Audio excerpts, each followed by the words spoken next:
Hi, welcome to Minds Behind Maps.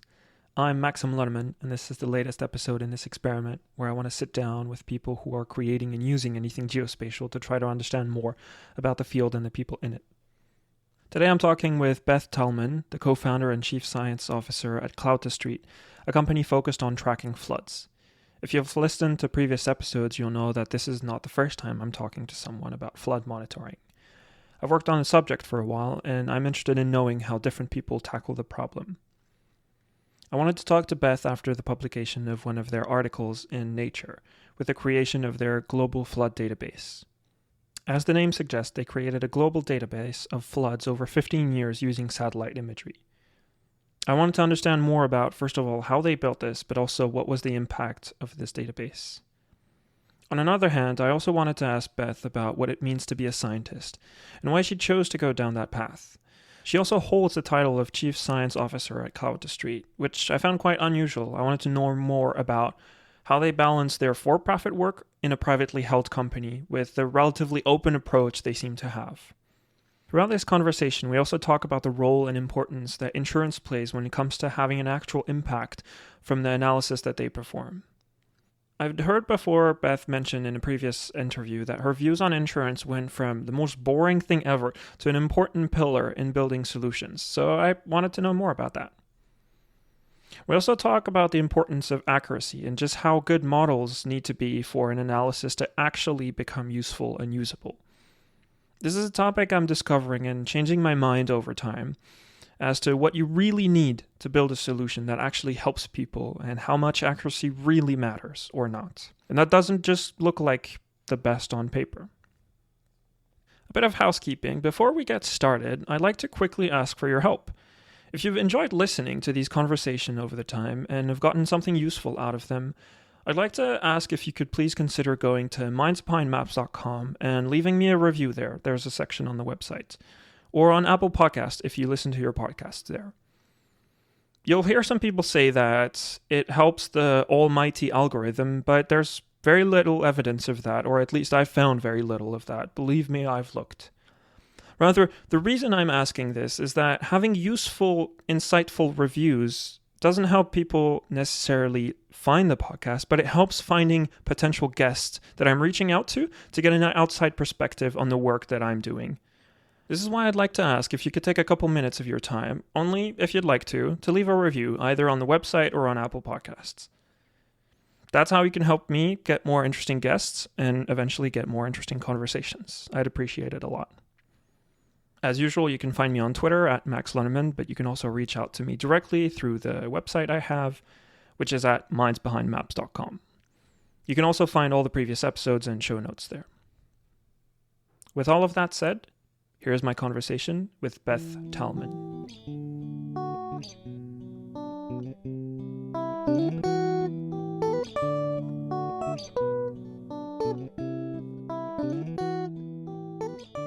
Hi, Beth. Welcome to the podcast.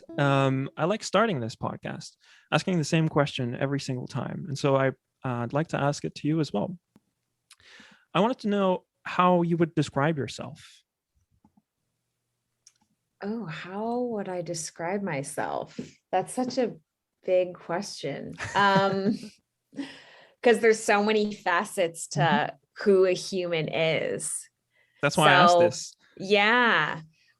So I guess I'll start since I'm at work and I have my scientist hat on.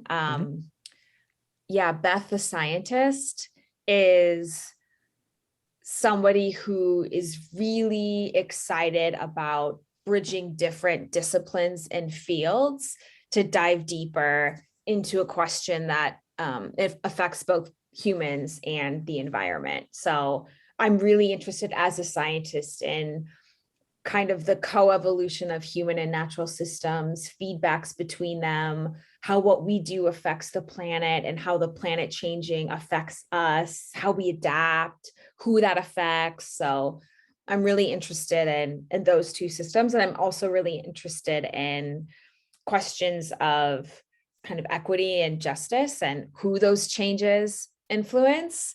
And I'm also really interested in not being a scientist. So I'm also someone who tries as much as possible to, well, not being a purely academic scientist. So reach out of academia and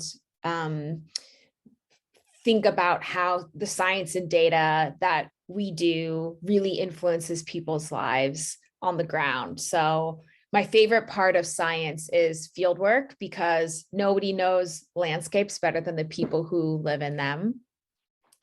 And my favorite part also of being a scientist at Cloud2Street, which I'm sure we'll talk about, often is not doing science, but just getting to listen to the staff that we have and their experiences with end users and people who actually make decisions from data. So that is some of the most fascinating kind of part of life, is not being a scientist and just experiencing reality, the landscape, and people's life and experience. So I'm a scientist, but also love not being a scientist.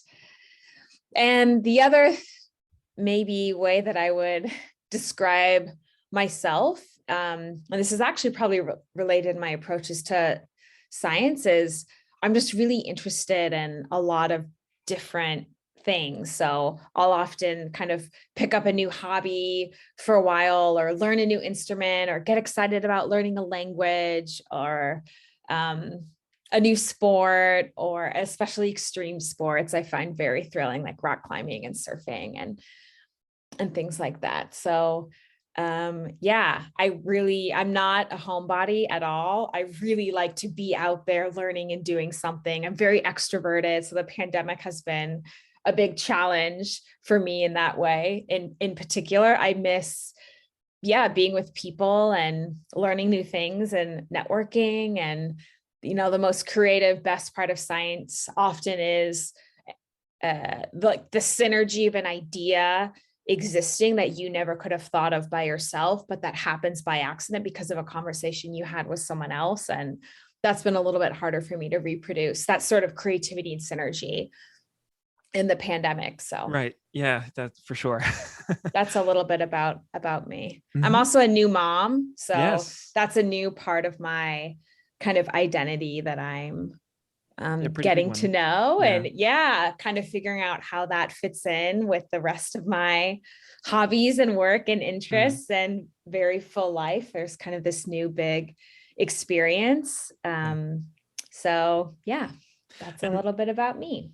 yeah, thank you very much. I it's really interesting because I hear you talk about that, and it's like, oh, I feel a lot like that. And there's things like that about the curiosity, about wanting to bridging different gaps and have an impact on the people and the environment around us. But I'm not a scientist, so why be a scientist? Why is being a scientist the way that has allowed you to do that, or why go down that route? I've had a previous conversation. I talked about the difference between, or not necessarily the difference, but how people label themselves as scientists and then engineers and a bunch of other labels or titles. And it's really interesting because a lot of the times people tend to say it's because they want to have an impact. They want to help people, they want to help the environment, they want to do a lot of the things that you just mentioned here. And so I'm curious as to, for you, why is that through being a scientist? Mm. Yeah. So there are so many ways to make an impact, and the way that each one of us will make the biggest impact is by doing what we love and what we're great at in service of healing people and the planet and making life a little more beautiful. So part of it is that science is just something that has always come naturally to me and something I've always loved.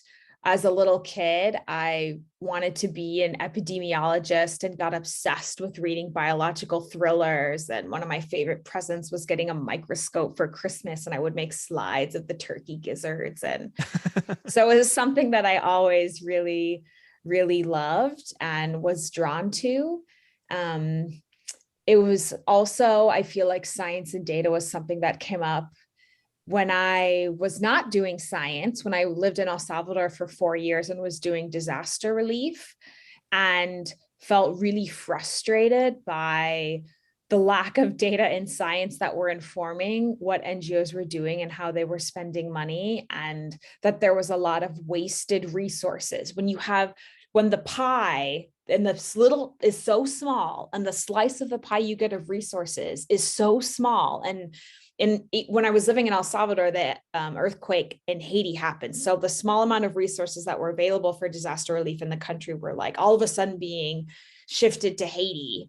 So when you have tiny amount of resources, I really wanted to see that they were being spent in the best possible way, and making sure, I was specifically working on landslide and flood resilience, that what we were doing really mattered. And I wasn't sure if it was. It felt like a lot of it was wasted. And so I was really attracted to being a scientist, to make sure that we were investing a small amount of resources and things that really worked for people. So that also attracted me to science and data. I did listen to it, and to a previous episode podcast that you did, and read a little bit about how you started Cloud2Street, and it seems like this experience in El Salvador that you just mentioned was a pivotal moment in leading to the creation of Cloud2Street. First of all, can we start with what is Cloud2Street? Could you describe it, maybe a little bit, what you guys do there? And then from there, I'd be very curious as to how that experience maybe led to that creation, to the creation of Cloud2Street.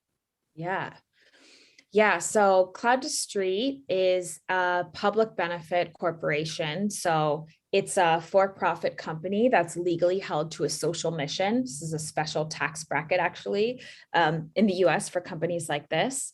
And what we do at Cloud2Street is we use satellites and machine learning to track floods in near real time and historically anywhere on Earth, in order to ensure against flood risk and to save lives and improve disaster response. Mm-hmm. So there's both a near real time element of making flood maps from every satellite that we can, and also a historic element from understanding what flood risk has been like in the past using the record of satellite data.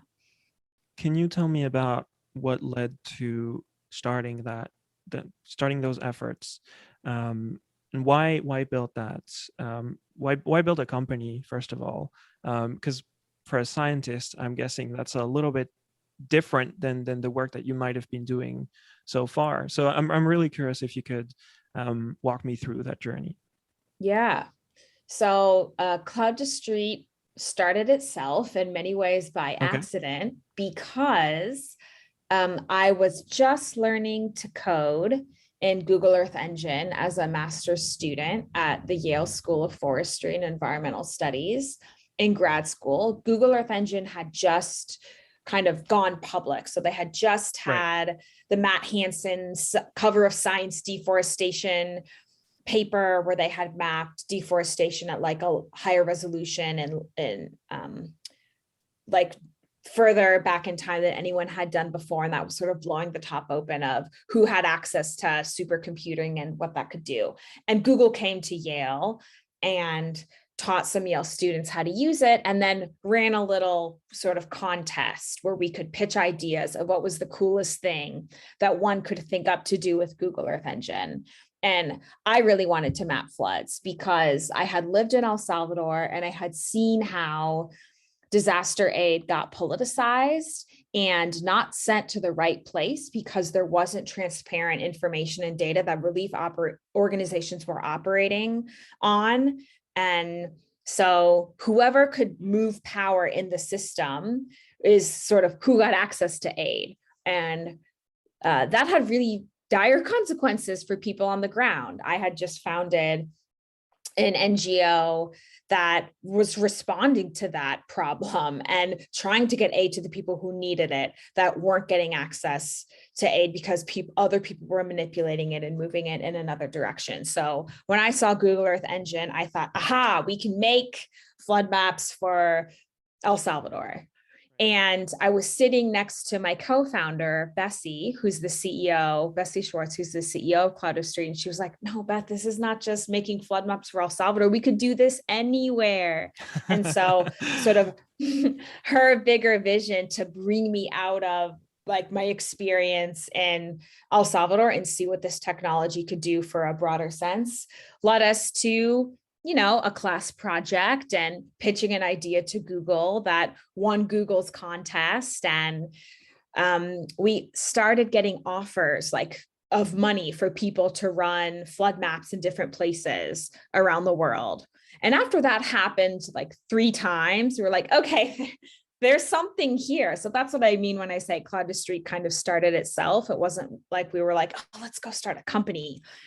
It was becoming like impractical for 2 grad students to spend nights and weekends selling flood maps to people who were asking for it. So we had to build a larger infrastructure. First, just a place to park the money, practically to pay taxes. And then we needed help. We started hiring other grad students to work on different parts of the problem so that we could deliver these projects. And it sort of organically grew out of grad students coding in their pajamas to a company.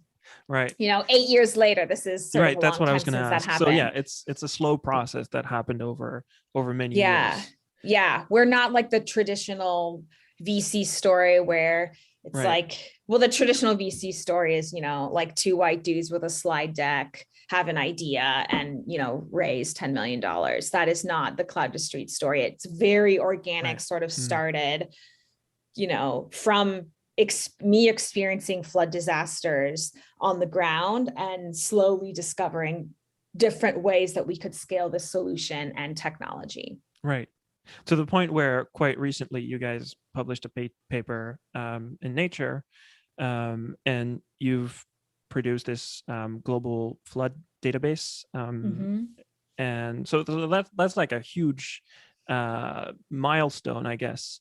Can you talk a little bit about like what was the process like? First of all, what that data set is, and what that led to do, how the process of just ending up publishing in Nature was, and because this is like a really big impact of seeing the work that you've done over the years come to fruition in a way.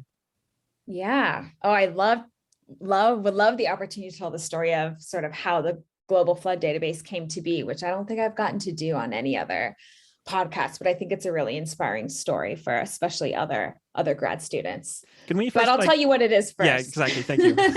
Then the story behind it. So let's do that. The global flood database is 913 flood maps from the MODIS sensor on the Aquantera satellite. So this is a 250 meter resolution sensor. You get 2 images a day. And so we wrote a pretty simple algorithm that was a slight improvement of an algorithm Bob Breckenridge and NASA have been using for a really long time to differentiate water from land in an optical satellite. So what we did in the global flood database is we took every image between the start and the end date of a flood that had been recorded by Bob Breckenridge at the Dartmouth Flood Observatory over the past 20 years and mapped water in every image. And so the global flood database is sort of the maximum visible extent of water that we could extract from the MODIS sensor. So once we knew the extent of water, then you could use population data to essentially count the number of people that were in that floodplain, visible kind of flood inundation area that we could see. And because population changes over time, we could then also see, how many people were living in this visible inundated area in the year 2000 and the year 2015 to try to get a sense of what's happening in these places that we see flood. Where does population grow and shrink, and how does that change over time? So the global flood database really simply is nearly 1,000 flood maps and the number of people that have moved in and out of those places around the world over time. So 1,000 flood maps seems like a lot, but it's not. This is like barely the tip of the iceberg of probably the true number of impactful flood events that have happened around the world in the past 20 years. We think that number is probably somewhere more like 40 to 50,000. Right. So this is like really 2%. Tiny. Yes, it represents large events that get tons of media attention. So there's a big bias towards the global north in the database, just in terms of number of events that were recorded. And there's also a bias in events that are large and slow moving.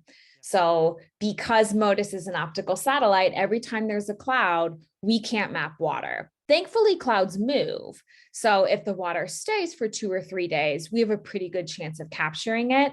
But if it's a flashy event, or clouds just sit, in a monsoon situation or a cloudburst type flood, we're not going to be able to map that water with this satellite. So it's a lot. It was the largest number kind of flood events in a single database from a satellite that has been released.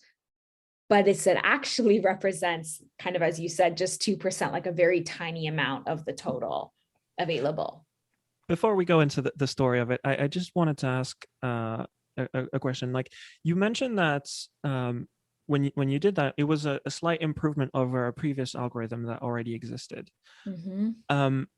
Why is it still impactful to have done that work? Because I think, like, sometimes we hear, and maybe in university or at school or even in conversation, it's like, oh, it has to be like, you have to be like so much better to have an impact. But what I'm hearing from you is that that's not necessarily the thing that made this data set valuable. It's not that the algorithm is leaps and bounds better than what was existing better. So what does make this data set valuable if those algorithms already existed before? Yeah, it's just the scale and the scope. I think it's kind of funny because, yeah, the algorithm is so simple. That is not a fancy or exciting part of this paper. And in fact, I'm sure that, either Cloud2Street or somebody else is going to make a way better MODIS flood mapping algorithm and probably increase the accuracy of this database. Our mean accuracy was only 83%, which is actually kind of low for remote sensing. Easy room for improvement to improve on this algorithm. Yeah, that was not the innovation at all. The innovation is sort of the question that we asked. So you don't get into science and nature just by making a big data set. You only get to be in science and nature if you can prove to the world that the data set you've created fundamentally changes the way we think about science. So what we thought we knew. So in this case, it's because we took many flood maps and figured out sort of the question that you could ask with these amount of flood maps and all of the biases included that I described. What is an appropriate question with that type of data set? And we found sort of this way that we could look at changes in population at 2 points in time that was appropriate for this data. And we found a previous way that question had been asked with flood models, and that our results were substantially different from the results that you get when you have a flood model ask the question, where and how many people are moving in and out of floodplains and at what rate. So that was sort of the innovation, is showing that observations can tell us something fundamentally different than a model could about this question of flood exposure over time. And doing the that algorithm was, and doing that at scale, right? So you could only do that ask that question if you had sort of enough flood maps from around the world at different points in time and the right population data to match up with that. So yes, it's the global nature, and it's also comparing that to what we previously thought we knew. So yeah, the tweak in the algorithm is not the exciting sort of science innovation part of the paper. And if you just tweak an algorithm, then you get to publish in maybe remote sensing of the environment or other discipline specific journals, but that's not enough to be, have something to say to sort of the general science community. So you mentioned that it fundamentally changes the way we view a certain topic. What happens after publishing this data set? So what's this fundamental way of seeing things that changes, and what's the impact of seeing things like that differently when it comes to how we view floods in a global scale? Mm-hmm. Yeah. So and this is maybe like the first of many steps, I think, in what my longer term career goal and trajectory is. But I think that we can use satellites to understand risk. not just, oh, a flood happened here at this time, or we can see how this flood is evolving over time in a near real time situation for emergency response and impact. That is really important. And that's been happening for decades. Needs to happen more. And I can talk more about that. And Cloud2Street works a lot on that problem. Lots of improvement there needed, but that's sort of been happening. What people aren't really doing is thinking about, are there ways that we could actually use satellite observations to replace what we've been doing with models? Or, you could of course merge satellites with models to understand risk, but understanding risk or understanding changes in exposure is really different than just mapping a one-off event or even just monitoring a place. It's using satellite observations to understand like the fundamental nature of risk. So in this case, you see flood risk really differently when you actually look at where floods have happened, because models struggle with stochastic or random events. So a dam breaking, ice in a tree falling and blocking a bridge. Flood models are probabilistic. So you will get a sense of where water might go in a monsoon or a hurricane, but it's not going to tell you like where water will go if a dam breaks or a levee fails. And you can see that really well in a satellite. So there's a lot more that we can see that we can leverage. And you're going to get a different answer about where risk has happened if you use an observation. So why is that notion of risk important?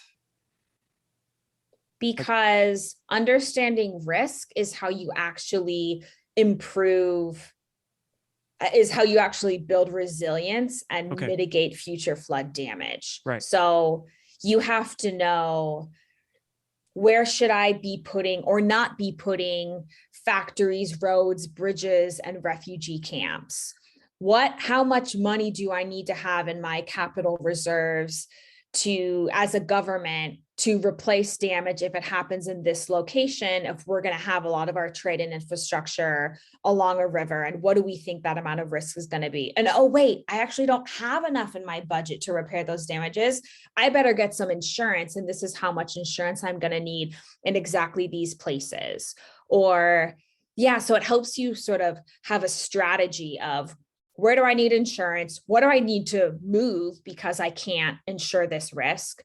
And who really needs to, what places and what populations really need to have evacuation plans because of where we think this will happen? And how do we build our infrastructure to make sure that it matches what we expect to occur? So mapping and thinking about flood risk is really different than just monitoring it in near real time, because then you can prepare for disasters. Almost all of the money that is spent in disasters, 97%, is spent in the post-disaster phase. So like on response and relief and recovery.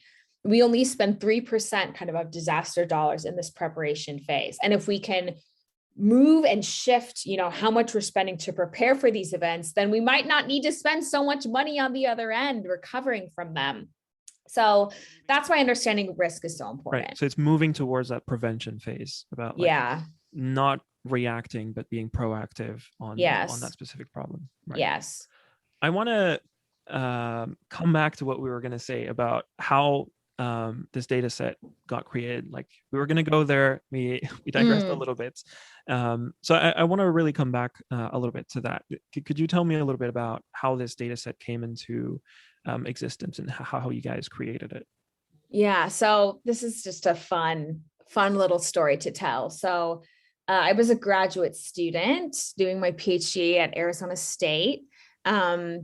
And me and John Sullivan and Bessie Schwartz, this is when Cloud2Street was sort of way back in we call it the garage band days, when it was mostly still grad students in pajamas. You can't apply for big research grants when you're a grad student. So you have to find other professors to collaborate with to turn in the grant essentially for you. So graciously, Dartmouth Flood Observatory partnered with us, and we co-wrote the grant together. It was a $100,000 grant from Google Earth Engine.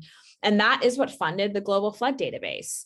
Now, as an assistant professor, I would never Never attempt to make a global remote sensing data product from $100,000. It takes much more than that. But that's what we had at the time. And so it really is a story of kind of a grad student side project. This wasn't even part of my dissertation. Really underfunded, big idea. And we just worked really hard at it, kind of on the side for 5 years. That's how long it took us to finish this project.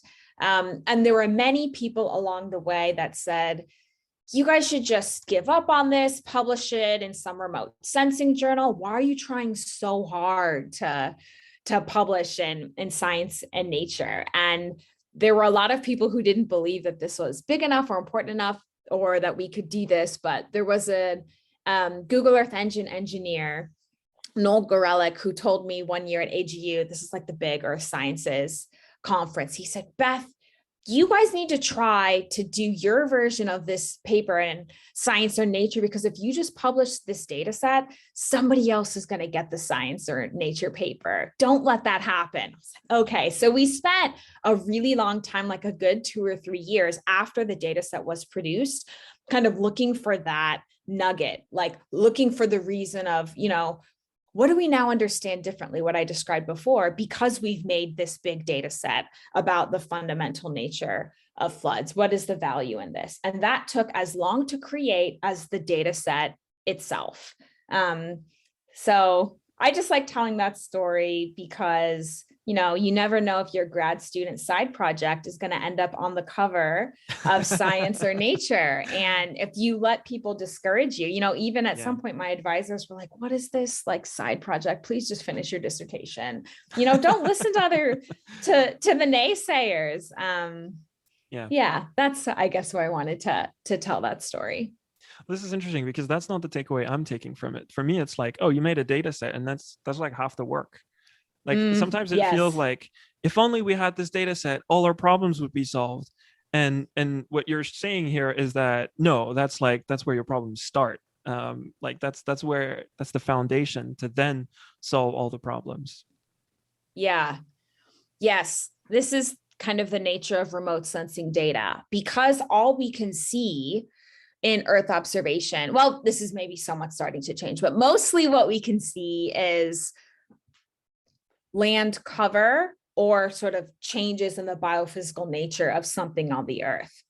It's really hard to see from space the social system, and where the environment really matters to people is when you think about what is changing on the planet that matters in the social system. And so you have to combine those two things. And what that means inevitably is that you have to have satellite data interact with social science data in some way. So in this case, it was with population data, that people are extrapolating from census data and trying to merge with satellite data to make some global grid of. But yeah, you have to do this sort of second step, which is just as hard as extracting the data from the satellite, and ask yourself, why does this data that we extracted from the satellite matter to people on the Earth? And that second part is just as hard. Right.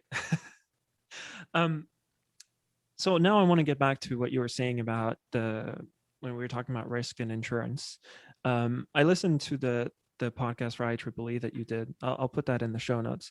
And I think you said something really interesting about insurance, actually, where you said like you didn't really care about it until you started really looking into it for Cloud2Street, and now like it's a big thing that you're into. And I wanted to kind of develop that a little bit more about like why has your vision on that changed? Because I think for a lot of people, insurance is this like really boring thing, or it's this thing that is trying to screw you over and things like that. Like I'm really curious as to why it plays a big role as well, and how your vision has changed on that going through all the work that you've done at Cloud2Street. Yeah, insurance does sound like the most boring thing, but it's the most fascinating. I agree. That is so my experience of it. Yeah, what's funny is what I was really interested in before I really understood insurance was vulnerability. So if you have one flood event, impact two communities right next to each other, and community A experiences more loss or has a harder time recovering than community B. Why is that the case, and what can we do about it? So I was in, having like coming up with social vulnerability metrics or using other people's social vulnerability metrics and trying to quantify sort of that social difference in the experience of a flood, because I saw it and lived, on the ground doing disaster relief in El Salvador. And there were a lot of geographers who have come up with these metrics that people now use. And so I was really interested in better and better ways to come up with those metrics. But the problem is, even if you come up with really good metrics on social vulnerability and difference and make a really good flood map, then governments don't always have the resources to do something about it. So we were monitoring floods in the Republic of Congo, where we've worked for a couple of years, would make a really good flood map, and they didn't have the resources to actually respond to that event or build resilience in that location. So then you sort of realize that it's not just a problem of identifying where the flood is, okay, and who is most affected. So you've combined sort of this social and environmental data piece I've talked about. But if people don't have financial resources to do anything about it, then who cares? So that's when I started getting interested in disaster risk financing and thinking about that problem. And my co-founder, Bessie, was at one of these kind of UN disaster conferences, sitting in the back of a room, and someone was presenting on insurance, on index-based insurance. And they were talking about all the gains that they had made in drought insurance. Ulrich Hess was the name of this person who worked for GIZ. I'm still kind of a big player in index insurance world, and was talking about how important it was to come up with these satellite-based mechanisms so that farmers wouldn't lose money and they could immediately access capital to plant crops the next season when they had a drought, and how they really wanted to do this for floods, but they couldn't figure out the right data source to act as a proxy to develop one of these index insurance mechanisms. And so my co-founder sitting in the back room, she's like, that's what we do. Oh my gosh, we can do more than monitor floods. We can actually use our data to come up with new ways that people can finance flood risk mitigation and resilience projects. We've got to pivot away from just monitoring and selling these monitoring maps and really think about how we can support these longer term solutions. So that's how we got interested in insurance as a potential way to actually do something about flood vulnerability. And the other thing that we sort of realized when we dug deeper into insurance at its, in its many forms, is that what it really is it's taking risk out of individuals, farmers, businesses, individual cities, individual countries, and pooling that risk and spreading it around many actors. And that's what it's not like, I guess I had previously, and maybe people have thought about insurance as this way before, like some evil way to scrape money, off of people for companies just to make a bunch of money. But it actually is really smart to pool risk and smooth out variance over time and space. And I think it's one of the only ways forward, actually, that we have to adapt to climate change, because we have now built in so much risk into the Earth climate system that a lot of communities aren't going to make it. And countries are going to be really, really affected more and more unless we can find ways to pool risk and spread and share it amongst each other. And there's a lot of ways to do that, both in the public and private sector. And insurance is a really important tool to spread and pool that risk. And it can be cool and interesting, So for example, one of the first insurance schemes that we learned about was ARC, the African Risk Capacity. This is African countries paying money into a common pool and being able to access it after an event gets triggered. The Caribbean CRIF is the Caribbean platform for this. There's one forming in the Pacific Islands as well. Simon Young is someone that we met kind of early on when we were learning about insurance, who was kind of engineering some of these different risk pooling and risk transfer schemes. And so when you start to look at it, insurance isn't just sort of a way for companies to make profit. I think it's a really important social good, and we are gonna need more of it as we move into this new world. Unfortunately, if it seems like probably 1.5 plus C degrees of warming. Yeah. At least. Yes. This is really interesting because one of the things I wanted to ask you is how are those, maps useful, and how is this data useful? Because I think sometimes we think, and I'm just as guilty of that like you build a map, you put it on the internet that anybody can access from their browser, and then problem solved. But first of all, as you said earlier, like sometimes you're acting in places where there isn't Wi-Fi, and if you're in the middle of a flood, like you're not gonna check your laptop. So this, to me, it sounds like a way to turn that data, not put it online on a map that the farmer whose house is getting flooded can go check and be like, oh yeah, my house is getting flooded. But this is because they know if their house is flooded, they don't need your map. Exactly. Yeah. But I think this is why it kind of feels like you guys have figured out a way to turn that data into something that actually does help that person who doesn't need to go and check it out. Like, I think sometimes we do get lost a little bit in the like wow factor of the cool tech of like, we're going to make like a dashboard and yet another dashboard. And so this sounds like a really cool kind of hack in a way of like turning that into something that's really actionable and that does solve the problem that you guys are trying to solve without getting lost too much in the wow factor. Am I seeing this right, or am I completely wrong with that? No, you're totally right. And it should be obvious and intuitive, but our users had to tell us exactly how to do this. We didn't figure this out by and for ourselves. So getting feedback in one of the first new real-time flood monitoring platforms that we made in Republic of Congo and in Ghana, where we did human-centered design exercises. If kind of you've heard of this philosophy, it's just a way to get okay. So first, the two places where we learned this are the World Food Program Innovation Accelerator, and then IDEO.org actually has a toolkit for how you do human-centered design. And the idea really is that before you do any technology or have an intervention, you sort of map out what is the system that you're working in. So before we even could build a flood monitoring platform in Republic of Congo, you can get Post-it notes on the wall. We did this actually with the government and mapped out the flood information system, who passes information on to whom and what decisions are made.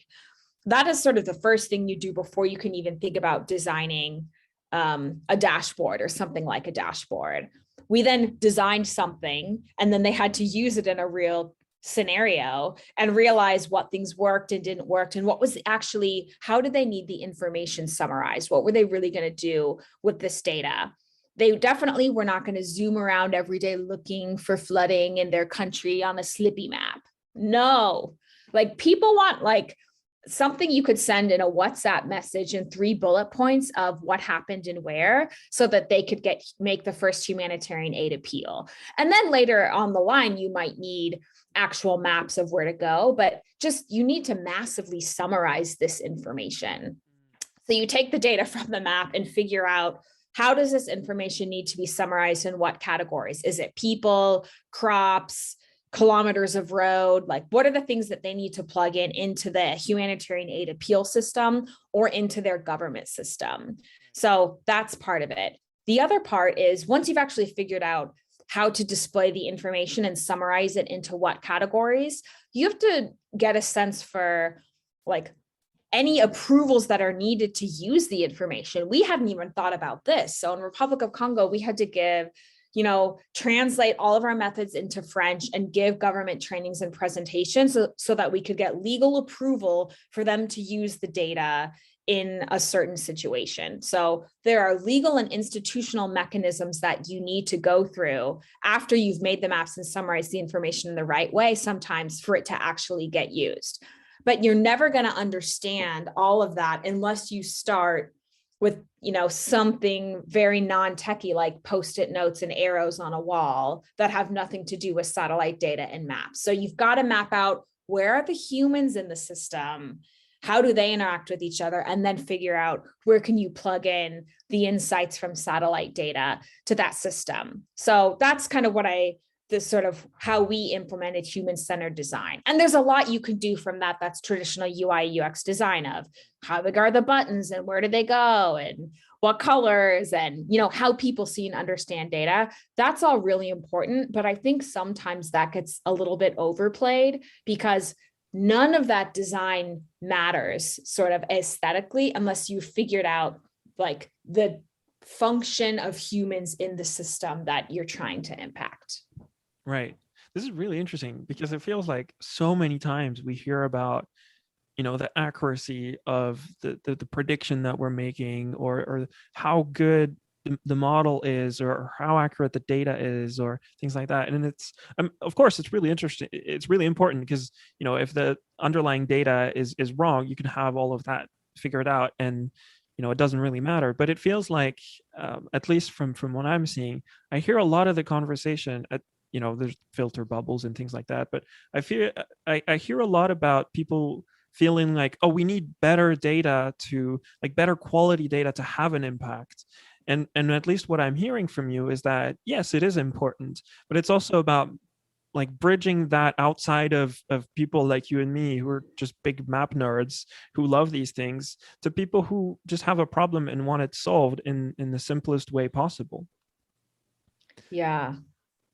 Yeah, accuracy is a really interesting concept to try to operationalize with people on the ground. So, like, for example, this kind of just happened this fall. We have been working in Sudan and with the World Food Program there. And, you need let me take a step back and say, like, the question is like, how accurate does a flood map need to be to solve what problem for what user? And how are you sending that data? So we had to send in information to the World Food Program, asked us about a dike break that had occurred in Sudan. They wanted to know where the dike break was and approximately how many people were affected. And what they really needed was one coordinate point of approximately where this happened, so that they could kind of go out on the field and initiate their operations. So the map had to be accurate enough to kind of pinpoint approximately that coordinate. And it needed to happen in a couple of hours. So really what mattered at that point was not accuracy in terms of IOU, in machine learning, people talk about intersection over union and how accurate the map is writ large. What So mattered was, we're not talking about that. Not like mapping every spatial extent, but like trying to get a sense of more or less what were the coordinates in a couple of hours. So speed was way more important than accuracy, and consistency is usually more important than accuracy. And what I mean by that is we have so many satellites at different resolutions that work in different ways that the goal should not be to maximize an algorithm for every one of those individual satellites, but to maximize consistency over time of getting all of that data to work together, so that people can reliably know more or less you're going to get accuracy within this variance, generally, almost every day. And they also need to know accuracy depending on what they're monitoring. Do you need to know the accuracy kind of generally in sort of this dike breach case that I talked about, of more or less what point that happened? That's one kind of map accuracy that's actually could be pretty coarse. There's other types of accuracy you might need for insurance, where if you're going to do property level payouts at the household level, you need to measure accuracy really differently and think about sort of how you're going to have extremely high spatial resolution accuracy on a wide range of properties. And maybe you have 3 to 7 days to deliver that map. So you would take a different approach to measuring accuracy for that user than you would for somebody who just wanted to approximately know the location of a dike breach. So it's really hard because as a scientist, we want to know, oh, how accurate do I have to be? And we're thinking like, what's the, overall accuracy percentage or number, the F1 score, the IOU? And, you can't just sort of blindly use that. You have to think through the problem from the end user's perspective. And a scientist will often say like, well, tell me, we'll say like to other people on our team, tell me how accurate this needs to be. But it's hard for end users to even, say that. And they say, I don't know, you tell me what it should be. And so you get this sort of like passing the buck of, because it's actually a hard problem to solve. And you need sort of both people to meet in the middle and honestly think it through. So yeah, accuracy is way, way harder than one might think. And you can't boil it down to just one number. Yeah, I think, well, it's also because it's very convenient to have a number when we're developing a machine learning algorithm. It's very good. Like it's a Northern Star, but like, is this getting better? My F1 score is increasing. That's good. My IOU is increasing. That means I'm going in the right direction. And that's something I wanted to ask actually, because this is things that I do as well. Like I know how to make a model better. Like I know how to measure it. Like making it better is something else. But at least once you can measure it, you can iterate. Mm-hmm. And then when you can iterate, you can try out stuff, and it just becomes empirical. It's like, oh, let me add a little bit of this, a little bit of that. What if I pre-process my data differently? But when you're doing this exercise of, putting the post-its on and trying to have that, I think you called it human-centered design. Mm-hmm. Do you have a metric for that, or is that even the wrong, question to ask? Because from I'm not a scientist, but I see myself more as an engineer. Those are the things that we try to have, and a big part of the job is taking those requirements. Well, not that's the problem. They're not requirements. Taking those problems and turning them into requirements that I can go on and tick on my box about, like, okay, I did this, I did that. This needs to be delivered in like 2 hours. Okay, let's update the database to do it in 2 hours, things like that. How do you tackle that? And maybe it's the dumb question, but what are those metrics? How do you assess if what you're doing is working? Mm-hmm. Yeah, no, I don't mean to say that like it's so complex you have to keep it abstract. Obviously, you have to build a product. So you have to go through this whole process of taking all of that information and feedback and building metrics like you're saying. So with, how, like within what time span does this need to be delivered? And you still can measure accuracy. I'm not saying don't measure it. I guess I'm saying measuring accuracy for a one-off event is not enough.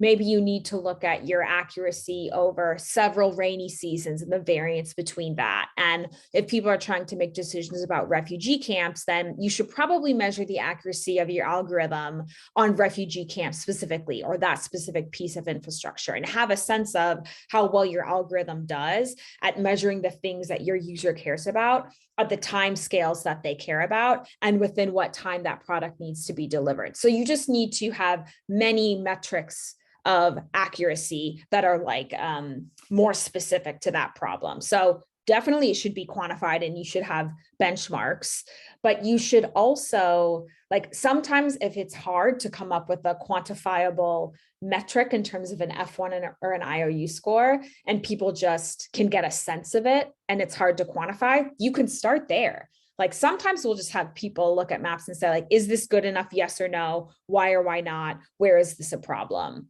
There was actually a paper just published in Nature a couple of months ago that used by DeepMind that used GANs for nowcasting precipitation. And one of the metrics that they used, which I thought was really interesting and could relate to, was having meteorologists say which map looked better and was more usable in a forecast. And that was one of the metrics they used. And that's actually sometimes what we use at Cloud2Street. Is this map usable or not by the deployment team who works with the end users? And they find errors. And then we try to get the algorithms to correct the specific errors that they identify in their context. Sometimes we can quantify it and say like, oh yeah, you guys keep circling buildings in urban areas that are white and deserts. Okay, we can quantify that and make a metric for that. But sometimes in order to get to the quantifiable metric, you have to sort of do this silly human non-technical thing of circling things on maps with people who use them.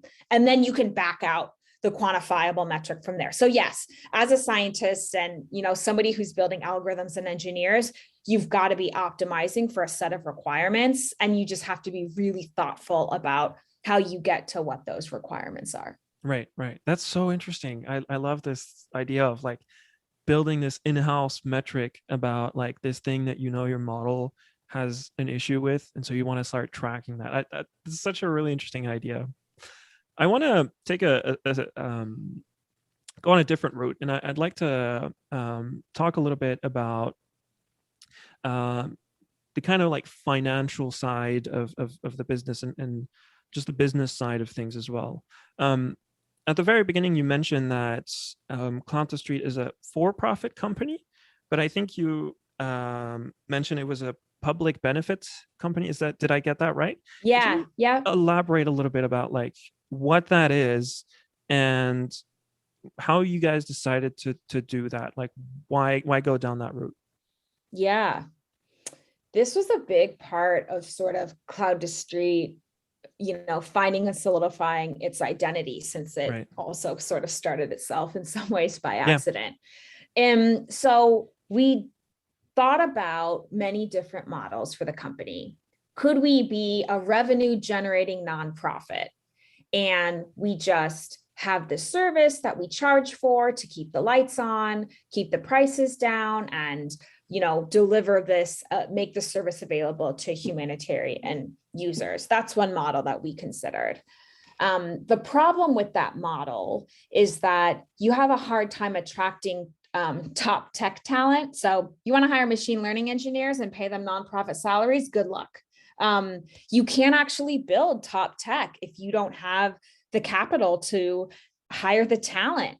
And so what would have happened, we feared, if we had chosen this nonprofit model, which I think, as someone who had started a nonprofit before, was my original idea, is that our system wouldn't have been as good as it could have been. We never could have taken advantage of the best technology had we stayed within that model, because it would have been so woefully undercapitalized. Okay, so yeah, maybe you should become a business.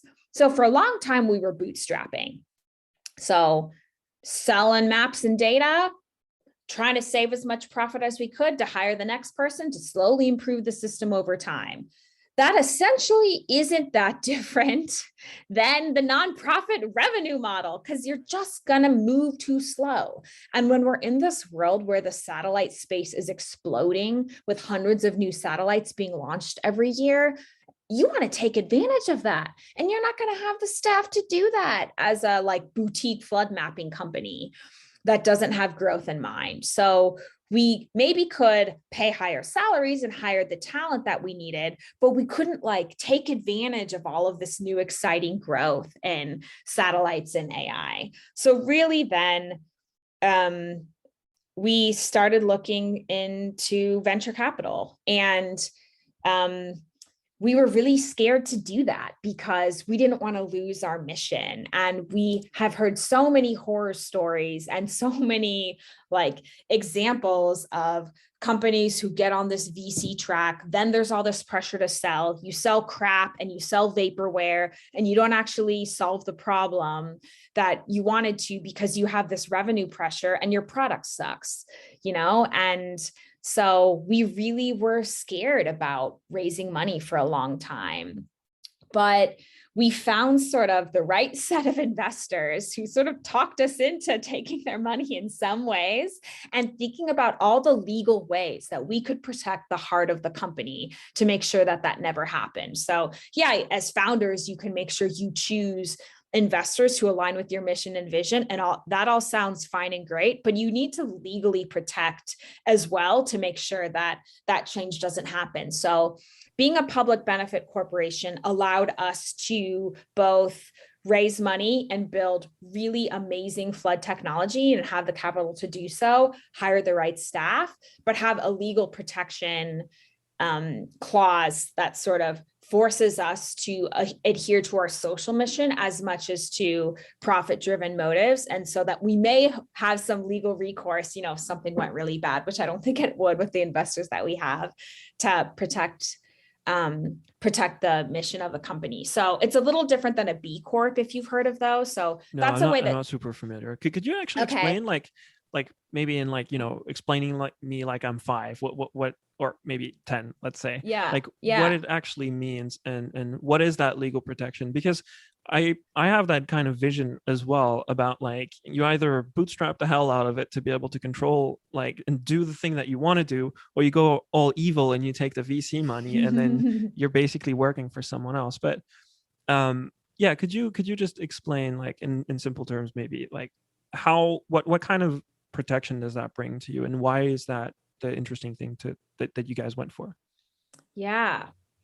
I don't know if I fully know how much it would legally protect us because we haven't tested it and I don't know examples of other people that have. Okay. So I guess I would maybe have to ask a lawyer specifically, like, how much power and legal teeth does that actually have? But it is, I guess I could hypothetically think like, oh, if the board would force you to do something that defies the mission of the company, but maximizes profit, then maybe you could disobey that board resolution, for example. So it maybe would give you a legal standing to reject a board decision or reject a project. In the name of like the mission of the company, Yes. instead of owning something to the shareholders of the company, it's having a sort of like giving some weight to a defined mission of the company. Yeah, but like legally. So Right, yeah. yeah. Yeah. So it would maybe offer you some legal protection to do Right. that. But by the same token, we couldn't just like not be a financially sustainable Yeah, that company makes and sense. give everything away. And so that was sort of the idea that felt right to us and our identity, and that we hoped would legally protect us if we needed to. But really, the way to think about it is not like, how do you want to legally protect yourself in the worst case scenario? It's like, what is the change you're trying to make in the world? And if you want to raise some capital, you can do it really thoughtfully, not take a ton of money, like take what's needed to scale what you want to scale. Because that's the other thing with bootstrapping and being a boutique company. You're not going to fundamentally transform the system of how we like measure, map, and understand flood risk as like a boutique bootstrapping company. That's the other thing that we realized is we would never get to scale. Like we couldn't build, we could run 1 or 2 or 3 flood mapping and monitoring systems a year, but say we wanted to run 50, you can't do that as a small company. So if you really want to fundamentally change how we measure and map flood risk, like you got to have the resources to build a scalable system. And now we do, we're probably going to be operating in 10 to 15 countries at the same time next year. And we're able to do that because we hired engineers that built a scalable system. We wouldn't have had the capital to do that otherwise. Yeah, I guess it comes back to actually the mission in itself. Like you guys want to fundamentally change one aspect of how this like whole flood world is done. And so from what I'm understanding, like raising that capital to get there is in a way solving that problem, because otherwise it would Yes. just take forever to get there. Yes, totally. Yeah. And like, we don't have that luxury. I mean, floods are increasing in frequency and magnitude. Like now, this past summer was such an awful, horrible example of that, from, the floods in Germany and in Europe to China and the subway system in New York. And those are just the ones that made sort of massive media attention. Sudan has had some of the worst flooding they've had continuously for 5 years in a row. So we just don't have the luxury of like waiting to slowly grow capital and build a solution over a decade. Like we need Yeah, it now. yeah. We've needed it yesterday. So money lets you be fast in Right. solving a problem. So I love that's the that. other good thing about it. I really like that. I think that's overlooked a lot. The kind of aspect of like, no, this is a problem that needs solving now, and so that's how we get there. This kind of answers the next question I wanted to ask you. It, but I still want to ask it. It's um, I think your title at Cloud2Street is chief scientist, Mm-hmm. and I don't think I've seen that in many companies, or necessarily at the scale at companies at the scale of Cloud2Street. Like it seems like the role of science and publishing what you guys do is is pretty big in has a big role in Cloud2Street in a way that I don't necessarily see in that many other companies, even in the whole Earth observation remote sensing world. Um, like you guys have a publication page on your website, and you can go read articles that you guys have published. And I think there's like half a dozen in the past couple of years. Why is that the case? Why do that? Why publish publication? Why put science and like open science as well? Why is that a big role of what Cloud2Street is doing? There are so many good reasons to do it. Mm-hmm. First, a social one. Floods affect more people than any other disaster. It is a massively huge problem, and we need more than just Cloud2Street to solve that problem. So a reason that you want to share your insights is so that other people can use them and build off them. Like, we need so many scientists of many disciplines working on this problem from many angles. So that is one very obvious reason, I think, to publish and open data and be part of, contribute. When we first started using machine learning for the first time, actually somewhat recently, we really only started about a year and a half ago, and it quickly beat all of our other algorithms. So we started switching away from sort of the Atsu thresholding you see in the Nature paper to machine learning. The first data set we used to write our first algorithm, we published and we opened. And we actually just ran a challenge with Data Driven and Microsoft on that flood data set. It's actually Sun 1 floods 11 plus 7 more floods. So I think we're up to 18 floods now. Yeah, in hopes that it was fun. Oh, you did that challenge. Yeah. Oh, sweet. Yeah. So, somebody else might have a better idea than we do of how to solve that problem. Really cool. And we really want to make that open, because when you think about flood resilience, ultimately, like, the dream is not that Cloud2Street is running the Republic of Congo's flood monitoring system. The dream in solving the problem, when you think about the end game, is that there are remote sensing scientists employed by the Republic of Congo that are Congolese, that work for their government, that are running their own machine learning algorithms to solve that problem. And so if we eventually want to have some kind of government adoption and open technology, then you have to start moving towards that. We're a long way, and a lot more things need to happen for that sort of dream to occur. But we really wanted to encourage that type of development. So that's one reason to do it. The second is because you recruit like kick-ass talent by publishing. Right. Scientists want to be at the cutting edge, and they want to talk to other scientists and collaborate. And it was a way for us to kind of get our name out at different conferences and spaces and get people really excited about our work.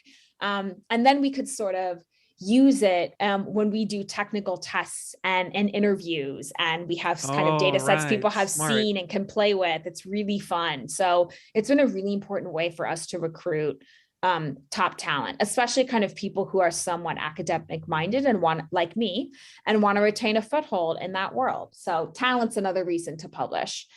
And then the third reason, beyond sort of social mission and talent, is branding. It can be good for business. We've gotten a lot of interest in our services because of, publishing a paper in Nature, and it yields some validation into the data and the work that we do, and transparency. I think everybody in Earth observation has a pretty big ethical responsibility to their end users, that the data that they're producing is accurate and legit.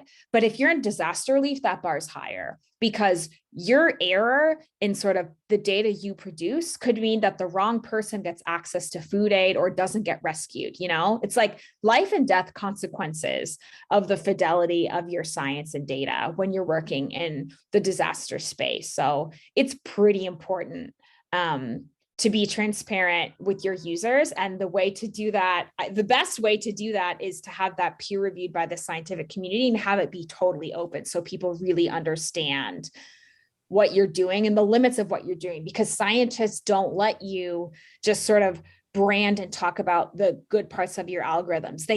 Science makes you talk about limits. So it's a way for us to be held in check by this larger scientific community in the most honest way possible. How do you find that balance between the concept of like intellectual property versus opening up the data sets and publishing the methods and things like that. Like a lot of what you hear in private companies is that, oh, you need to retain that because that's your intellectual property. That's the advantage that you have over the competition. How do you guys find that balance between you're still a business and you need to survive as the business that you probably have something that you consider your intellectual property and the data sets and the methods that you open? Yeah, I actually think it's not that hard if you're using AI and machine learning, because all of the power is in the data itself and in the labeling and not necessarily in the algorithm. Like what you eke out in terms of increases in accuracy in the algorithm is really small when you're like, yeah, there's some cool tricks you can do in architecture and the loss function or something like that. But by and large, like the open packages to do that work pretty well. So it's just not worth it having IP on your specific architecture. What's worth investing is sort of your data and labeling and your knowledge of how to do that and how to do that sampling and distribution. So that's why sort of IP of the algorithm, I think, doesn't matter, in my opinion, in machine learning in this space. Because we like what our sort of secret sauce or advantage is that we know like floods so well and the errors of how they operate in places where our clients need them, that we can make the best possible labeled data set. And that's what's going to give us the really good algorithm. So maybe it's specific to this age of machine learning in this industry that I think it's not that big of an issue. And the other point might be, like what's really hard, I think, about Earth observation, especially if you're working in disasters, not just floods, but I would imagine this is true for something like droughts or fire or any other rapid moving event, is not how well your algorithm can do that, once over one event, but do you have a reliable, like engineered system to produce that exactly at the time someone needs it over this spatial scale? So all of the engineering required to do something like is actually gives you sort of the service level, like take something from being a map and a dashboard to a product people can use to make decisions. And all of the engineering infrastructure that you build and that effort is what makes the algorithm matter and what makes it commercially viable. And so I guess I just don't think that there's that much value in the IP and an algorithm. It's everything that you do around that. That makes it commercially viable. So I don't think it matters. I don't think you lose that much by publishing. That's pretty cool. I think like I wish more people would see it like that. So I just want to make sure I understand correctly. What you're saying is that it's really the implementation of it and the product that's building the all the code that's being written to be able to run those things at scale, to deliver them on time, rather than what that code is actually doing. Yes. Right. Okay. And like knowing exactly what the client needs and building sort of all of the knowing infrastructure you have to around that. Mm-hmm. Yeah. Yep. And I think I wish more scientists would understand that too, because I think it's a problem on both sides of industry not realizing like, yeah, there's probably a lot you can publish without, losing money, and you could contribute a lot to the world without actually affecting your bottom line that we really need to do to solve big environmental problems. And then on the other side, on the science side of the fence, there's this like naivete of like, oh, I've made this algorithm and this dashboard and now I've contributed to the world. It's like, no, you got to do all this other stuff that we talked about to understand human-centered design and engineering to make that useful. That industry does so well. So, yeah. It's kind of interesting because it's like making a podcast has been a little bit the same thing about like, oh, let me just put it out there and it's going to work. And you put it out there and nobody comes. And you're like, oh, now I need to, like, I haven't solved the problem yet of like getting people interested in this thing or using this thing. For a podcast, it's listening to it, but for a dashboard, it's using it and taking action on top of it. And so it's really interesting to see that thing as well. At first you're like, oh, it's just, I need to do it, to make it, to build that dashboard, to publish that episode. It's really interesting to find that parallel as well. It's been pretty fun to see that. I want to move a little bit. We in the before we hit record, we talked a little bit about our past experience, and so I've worked at iSight before, which is a company that owns a SAR constellation, and we were talking about the fact that I also worked on flooding applications for a bit of time, and it was a little bit different because we had well, I shouldn't say we anymore, but iSight has the data, and they found flood to be the problem that they wanted to focus on.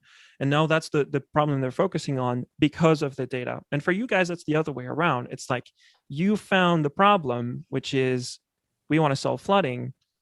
How do you go about looking for the data? Like, we've been talking for like an hour 20. I think we can start getting a little bit nerdy, maybe a little bit more now. People who are probably still listening at this point wouldn't mind, I think. So I'd be really curious, maybe if we can go a little bit more on that, on like the technical side, about like in a world where you were saying there's like more and more data, there's like satellites that get launched every year, more and more. How do you go about shopping for what solves the problem that you're having the best? Mm. So it's when shopping for what solves the problem. So for us, it's really driven by our users' needs, obviously, as I think this is generically the way most companies operate.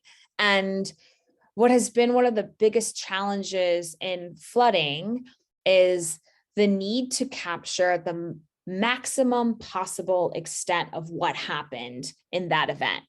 So, if the water recedes a little bit by the time there was a satellite overpass, you've missed something important and you have undercounted the number of people at risk or the assets at risk or something important about that event.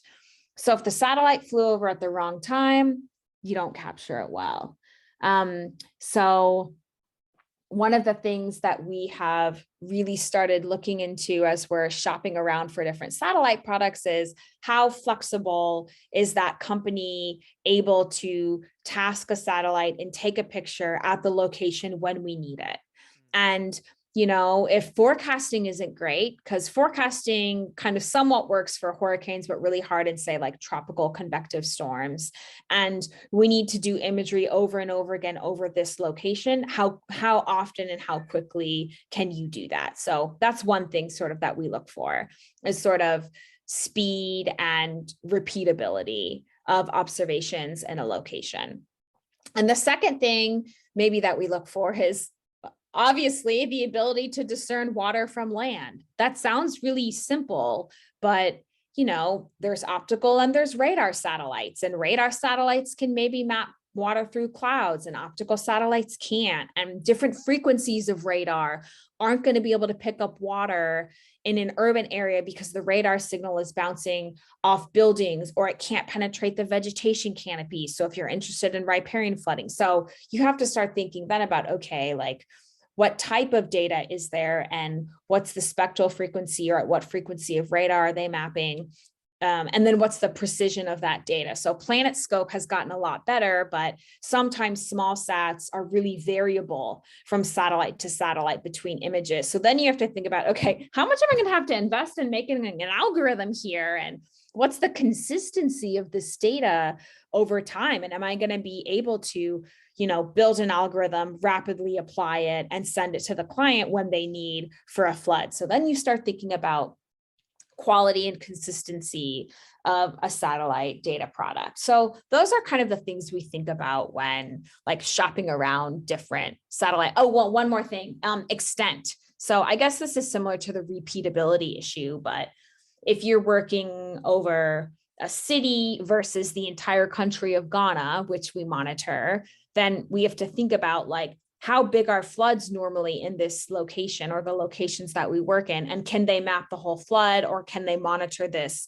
large region? So every satellite is different based on those characteristics. So you have to think about when you're evaluating a new satellite product, which one of the holes does it potentially fill in all of the satellites you're already using? And is the price of it worth what you're going to get?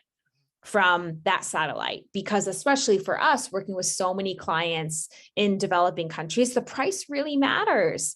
If it's too expensive, then they can't afford the system and use the data, then we're not going to go for that product. So those are all the things we think about when we're kind of shopping around for new satellites. But the last thing I want to say is that we don't just shop around for new satellites, because where we're at this stage anyway, is that satellites aren't enough to solve the problem of like mapping all of the water. So we also are shopping around for forecasting systems so that we can tell the providers where to point the satellite to take an image.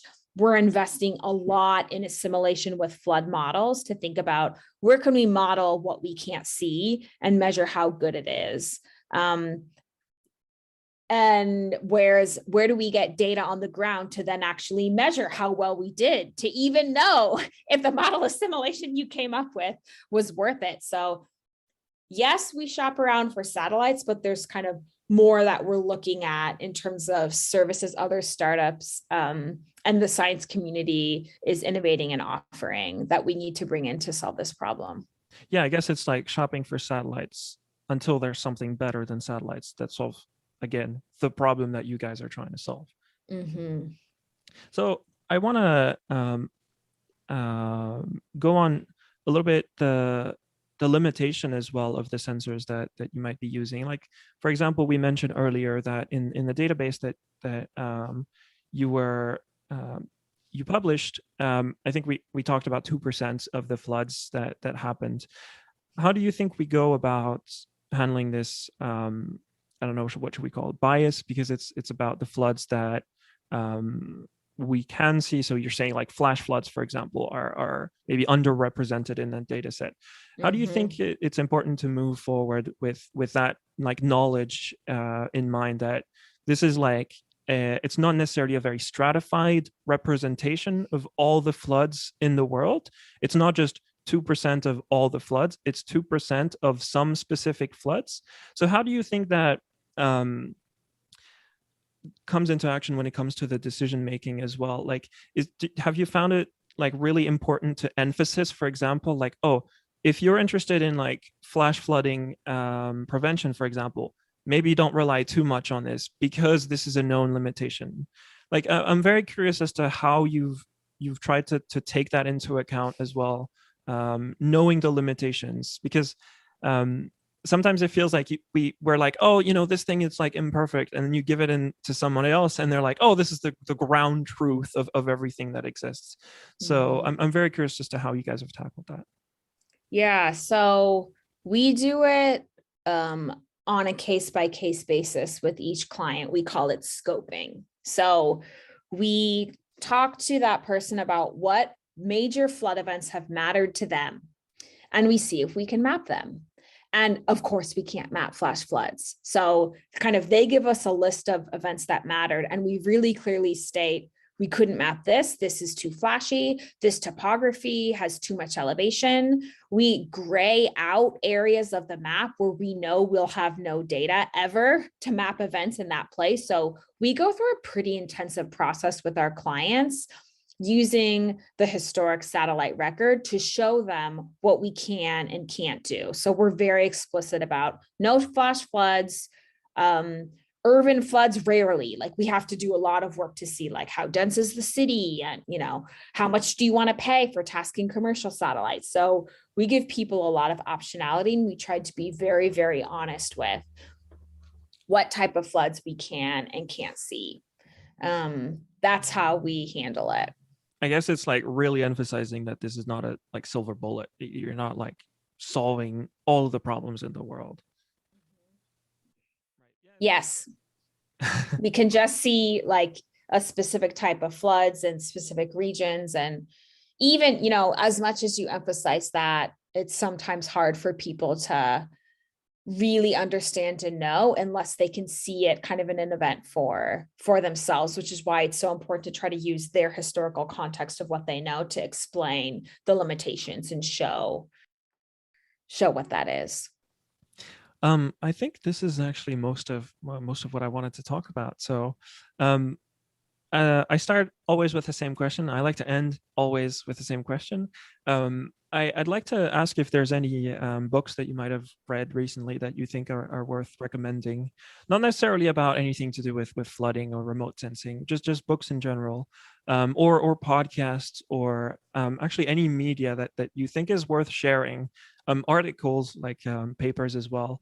I really like that. I think it brings in a little bit of overview, a bit more into the person. So I'd be very curious if there's something that you've read, that you've came across recently, that you thought might be worth sharing.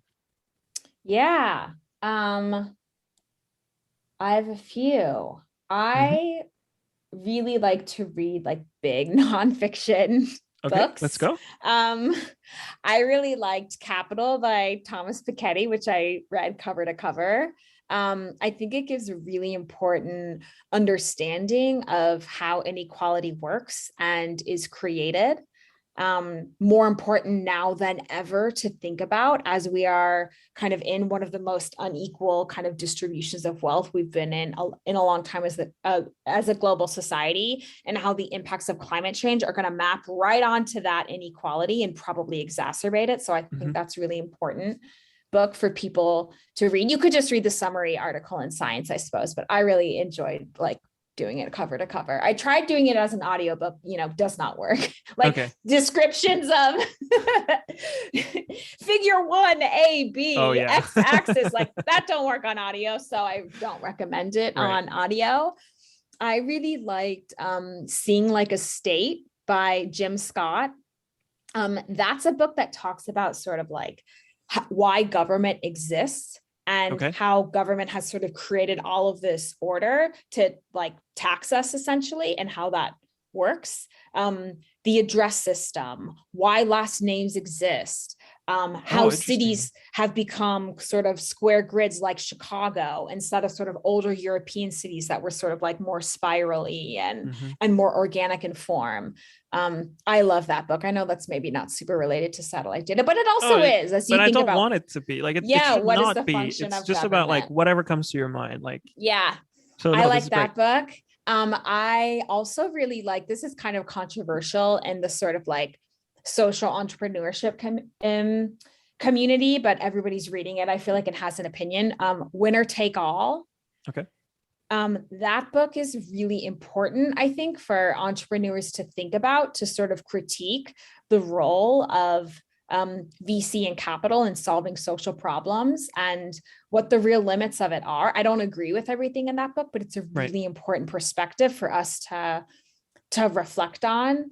I love Naomi Klein's books. Her climate change book, This Changes Everything, Mm-hmm. is really important as we think about our choices of adapting to and mitigating climate change, what we think about geoengineering and Mm-hmm. kind of some of these other wilder ideas, and the role of the wealthy in driving those ideas, and if that's what we really need and want. I think not, but I think it's a good book to read and think about. So those have been some of my I really my like favorites. I I really like the recommendation about a book that you think is important but you don't necessarily agree on. I wish there was more of that sometimes. I really like the idea of exploring ideas that you don't agree with, and even more recommending them. I think that's really necessary more and more these days, in a world where we get exposed to a lot of things that um, are made to kind of agree with us. So I'm very thankful that you're recommending that, even though you might not necessarily completely agree with it. Um, yeah, Beth, thank you very much for spending some of your valuable time with me. This was a really fun conversation, and learned a lot from it. So thank you very much. Yeah, thanks for having me. This was really fun. Cool. That's the best I could wish for.